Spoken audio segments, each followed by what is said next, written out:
रहीम अस्सलाम वालेकुम। उम्मीद है आप ठीक होंगे, खैरियत से होंगे। तैयब बलोच फिर से आपकी खिदमत में हाज़िर है। उम्मीद जी, आज जो हम डिस्कस करने लगे हैं वो बरतरफ मुलाजमीन की बहाली से ही मुतल्लिक़ है। अगरचे सुप्रीम कोर्ट के फ़ैसले से बहुत सारे मुलाजमीन जो हैं वो बहाल हो चुके हैं, लेकिन अनफॉर्चुनेटली इदारों में बैठे हुए जो लीगल उनके डिपार्टमेंट हैं या उनके जो भी मुतलका बनते हैं, उनकी गलत वो जो सुप्रीम कोर्ट का जस्टिस उमर अता बंदियाल वाला 5 रुकनी बेंच का फ़ैसला था, बुनियादी इंसानी हकूक़ पर जो इन मुलाजमीन को बहाल किया गया था, उसकी रॉन्ग इंटरप्रिटेशन जो है वो की जा रही है। उस रॉन्ग इंटरप्रिटेशन की वजह से मसाइल जो है वो कम होने की बजाय बढ़ रहे हैं। मैं आपको बताता चलूँ कि बहुत सारे ऐसे मुलाजमीन जो हैं वो अभी तक बहाल नहीं हुए और बहुत सारे मुलाजमीन हैं। अब मुझे एग्जैक्ट डाटा जो है वो तो मेरे पास नहीं है, लेकिन मैं आपको बताऊं बहुत सारे मुलाजमीन वो इस वजह से बहाल नहीं हुए कि उनकी रॉन्ग इंटरप्रिटेशन या फिर ये जो 72 महकमे, इदारे, कॉरपोरेशन, डिपार्टमेंट्स थे, इनके अंदर जो एक पॉलिटिकल या एक इदारों के अंदर जो एक सियासत होती है, उस वजह से भी एक इशू है। उस सियासत की वजह से भी ये मुलाजिम जो है वो बहाल नहीं हो रहे।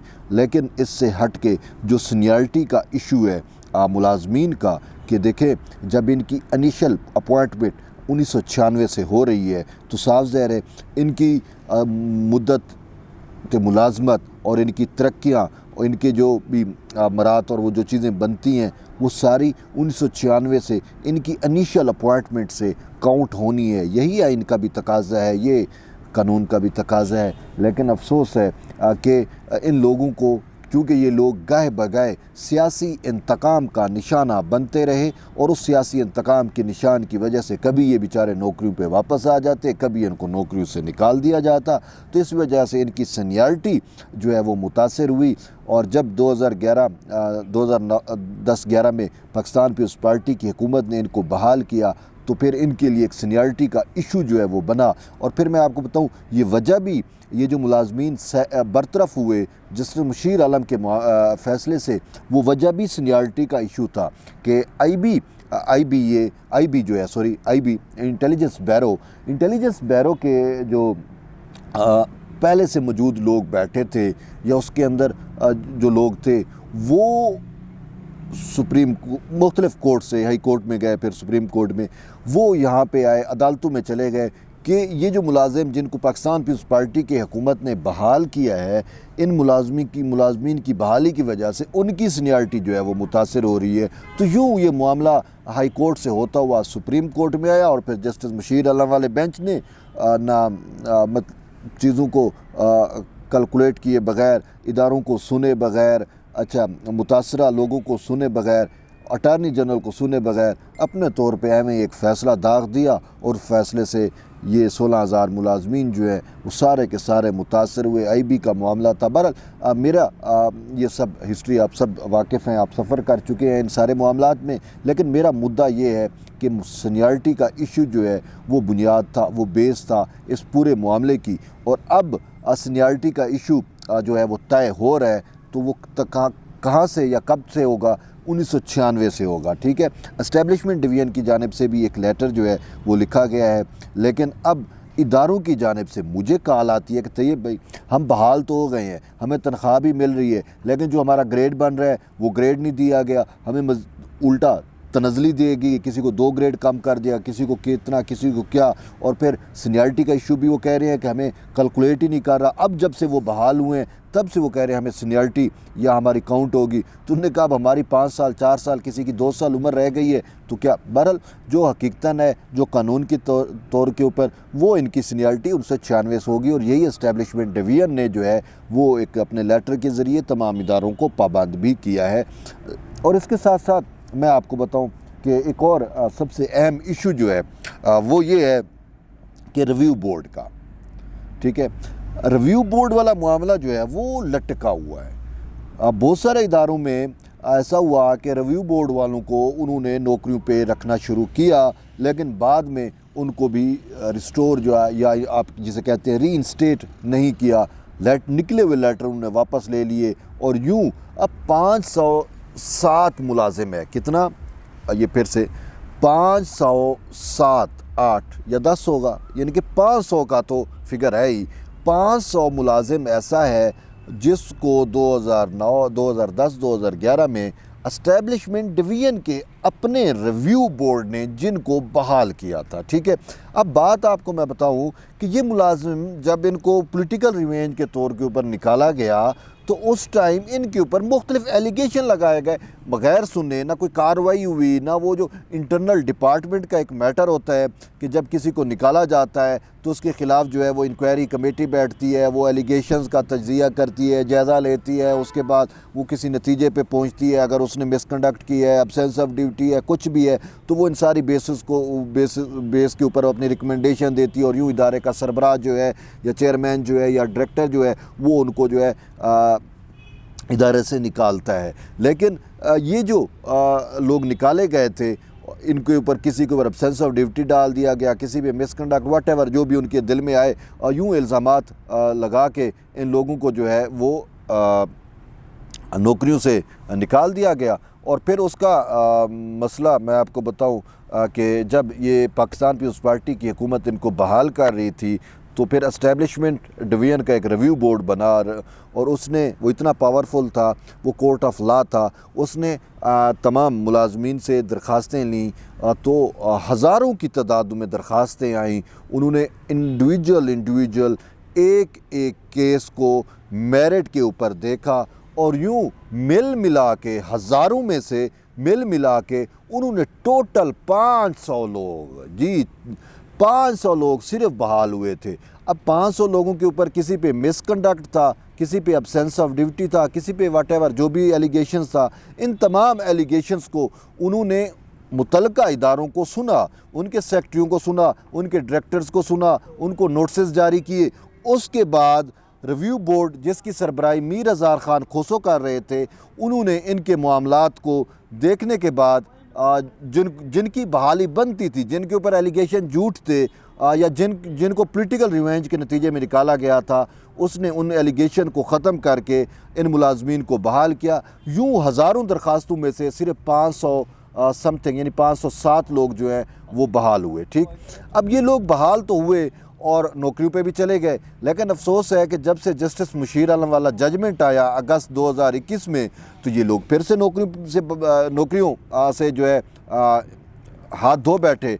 और फिर होता क्या है, नौकरियां जाने के बाद जब ये लोग या नज़रसानी मामला आता है जस्टिस उमर अता बंदियाल के पास तो वो इंसानी बुनियादों के ऊपर इनको बहाल करने का हुक्म देते हैं। ठीक, अब ये लोग बहाल हो जाते हैं और लेकिन फैसले के अंदर वाज़े तौर के ऊपर यार लिखा हुआ है कि एब्सेंस ऑफ ड्यूटी मिसकंडक्ट वाले लोग बहाल नहीं होंगे, लेकिन आगे लिखा हुआ है ताहम अगर उनके ऊपर ये एलिगेशन यानी मिसकंडक्ट का था, एब्सेंस ऑफ ड्यूटी का था, व्हाटएवर करप्शन, कोई भी एलिगेशन इदारों ने पॉलिटिकल उसके तौर पे इंतकाम के तौर पे लगा के इनको निकाला, वो अगर एलिगेशन उनका ख़त्म हो गया है तो वो बहाल तस्वर होंगे। ठीक है, अब ये सुप्रीम, अच्छा अगर कोर्ट ऑफ लॉ, वो लिखा हुआ है अगर कोर्ट ऑफ लॉ ने इनके ऊपर एलिगेशंस को ख़त्म करके इनको बहाल करने का हुक्म दिया तो ये लोग बहाल तस्वर होंगे। ये सुप्रीम कोर्ट का मुख्तलिफ फैसले में भी यही कहा गया है और सुप्रीम कोर्ट के डिटेल जजमेंट में भी यही कहा गया है। लेकिन अफसोस से कहना पड़ रहा है कि जो मैंने पहले बात की कि रॉन्ग इंटरप्रिटेशन की वजह से ये मुलाजमीन अब लटके हुए हैं। 500 से ज़्यादा जो मुलाजिम हैं मुख्तलिफ पाकिस्तान के 72 इदारों में या कॉरपोरेशन डिपार्टमेंट सरकारी नीम सरकारी इदारों में, उन लोगों को अभी तक नौकरियों के ऊपर बहाल जो है वो नहीं किया जा रहा। और इस हवाले से सबसे मेन रिस्पॉन्सिबिलिटी जो है वो ख़ुद एस्टेब्लिशमेंट डिवीज़न की बनती थी या एस्टेब्लिशमेंट डिवीज़न के उस रिव्यू बोर्ड की बनती थी। अगरचे वो रिव्यू बोर्ड फ़ाल तो नहीं है, लेकिन सनाउल्लाह नामी सेक्रेटरी अभी तक रिव्यू बोर्ड में मौजूद है, उनकी रिस्पॉन्सिबिलिटी बनती थी। और इवन उसको एस्टेब्लिशमेंट डिवीज़न की जानिब से ये रिस्पॉन्सिबिलिटी सौंपी भी गई, लेकिन उसने अभी तक इस हवाले से कोई इकदाम नहीं किया। ठीक है, उसको चाहिए था कि ये उसके इदारे का या उसके रिव्यू बोर्ड का मामला है और वो सुप्रीम कोर्ट के फ़ैसले को पढ़ के तमाम इदारों को लेटर लिखता और कहता कि भाई ये सुप्रीम कोर्ट के फ़ैसले की रोशनी के अंदर रिव्यू बोर्ड चूँकि कोर्ट ऑफ लॉ था और कोर्ट ऑफ लॉ ने इनको बहाल किया, तो आप लोग जो हैं वो बहाल हैं, या इनको जितने भी 500 समथिंग मुलाजिम बनते हैं इनको बहाल किया जाए। लेकिन वो सनाउल्लाह साहब पता नहीं वो किस मट्टी के बने हुए हैं। हम हर रोज़ इस पर प्रोग्राम करते हैं, लेकिन उनके कानों पे जून तक नहीं रेंग रही, या लगता है कि वो शख्स चाहता नहीं है ये लोग बहाल हूँ। जब उनका डाटा को मंगवाया जा रहा था तो उसी को फोकल पर्सन एस्टेब्लिशमेंट डिवीज़न ने बनाया था। अटॉर्नी जनरल को जो डाटा सबमिट हुआ, जो सुप्रीम कोर्ट को डाटा सबमिट हुआ, जो इदारों से डाटा लिया, ये उसी रिव्यू बोर्ड के सेक्रेटरी के थ्रू गया, लेकिन उसको अपने मामले जो है वो उसको देख नहीं पा रहा। बहुत अफसोस से कहना पड़ रहा है। तो इसी वजह से मेरी फिर से अरदास है एस्टेब्लिशमेंट डिवीज़न से और सेक्रेटरी रिव्यू बोर्ड से कि आप फिलफोर इंसानी बुनियादों के ऊपर इस मामले को देखें। 500 से ज़्यादा फैमिलीज़ हैं जो सफ़र कर रही हैं इस रॉन्ग इंटरप्रिटेशन की वजह से, गलत तशरीह की वजह से। आप एक लेटर निकालें, तमाम इदारों को पाबंद करें कि रिव्यू बोर्ड से जो मुलाजिम 2009-2010 में बहाल हुए थे और वो दोबारा मुलाजिम सुप्रीम कोर्ट के इस फैसले की रोशनी में वो बहाल है। और आप सिर्फ उनको ये समझाएं कि बाबा वो जो रिव्यू बोर्ड था जिसकी सरबराही मीर अज़ार ख़ान खोसो कर रहे थे, वो रिव्यू बोर्ड जो है वो कोर्ट ऑफ लॉ था। सिंपल बात है। अब ये कोर्ट ऑफ लॉ ये जी मुझे नहीं समझ आती कि मुख्तलिफ इदारे, महकमे, कॉरपोरेशन डिपार्टमेंट में इनके जो लीगल डायरेक्टर्स हैं, जो लीगल डिपार्टमेंट है, उनकी खोपड़ी में इतनी बात नहीं बैठती कि भाई जो रिव्यू बोर्ड था वो कोर्ट ऑफ लॉ था, वो इसको कोर्ट ऑफ लॉ मान ही नहीं रही। अब मामला ये बनता है कि मैं तो इन मुलाजमीन को ये मशवरा दे दूं कि वो कोर्ट में चले जाएं और वो जल्द बहाल भी हो जाएंगे, लेकिन मसाइल ये है कि इन लोगों के पास जिनको साल होने को है, ठीक है, इनको तनख्वाहें नहीं मिली और ये उधार के ऊपर अपनी ज़िंदगी गुजार रहे हैं और उनके वाटेवर जो भी मसाइल होंगे अब वो लिटिगेशन में जाते हैं तो मज़ीद जो है उनके अखराजात होंगे। तो इसी वजह से अब उन चीज़ों से बचाने के लिए एक चीज़ वाज़े है, तो एस्टेब्लिशमेंट डिवीज़न अपना लेटर लिखे और इन को बहाल कराए। और इसके साथ साथ हुकूमत वक्त से भी यही गुजारिश है और ख़ासकर पाकिस्तान पीपल्स पार्टी के चेयरमैन बिलावल भुट्टो जरदारी ने चूँकि अब ये मामला अपने हाथ में ले लिया है, इस मामले को टेकअप कर लिया है, क्योंकि ये सारे मुलाजमीन उसकी अपनी अम्मा के लगाए हुए थे। ये उन बीबी शहीदी इनकी रोज़ी रोटी का वसीला बनी थी और ज़रिया बनी थी। तो अब बिलावल भुट्टो जरदारी के बारे में मैंने यही सुना है कि उन्होंने तमाम रिकॉर्ड जो है इन मुलाजमीन का अपने पास तलब किया है फॉरेन मिनिस्ट्री में, अगरचे वो अभी क्वारंटाइन है, लेकिन हम उनको से यही अपील कर सकते हैं कि आप अगर एस्टेब्लिशमेंट डिवीज़न नहीं करती या एस्टेब्लिशमेंट डिवीज़न का रिव्यू बोर्ड नहीं करता तो फिर आप एज़ सुन एज़ पॉसिबल इस मामले को जो है वो सॉर्ट आउट करें बाकी मामले के साथ ही। तो बहरहाल एट दी एंड यही कहूँगा कि जुड़े रहिए तैयब बलोच के साथ। इंशाल्लाह फिर एक नई वीडियो के साथ दोबारा मिलते हैं, तब तक के लिए इजाज़त दें। अल्लाह हाफ़िज़।